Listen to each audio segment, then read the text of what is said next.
everyone, this is Tim from YourSixTech. Today in this video, I'm going to show you how to change your speaker balance on your Amazon Fire TV. So let's say one speaker is louder than the other on your TV, and it seems like the audio is just completely off. So on the home screen here, let's go on over to Settings and go down under here. Now let's go on over to where it says Display and Sound.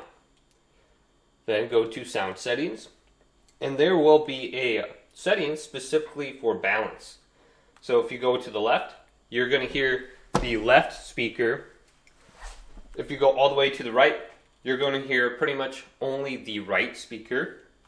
So adjust this so it sounds like it's an even balance between your two speakers. So if you do have like an external speaker or a sound bar, it may not be completely at zero for you.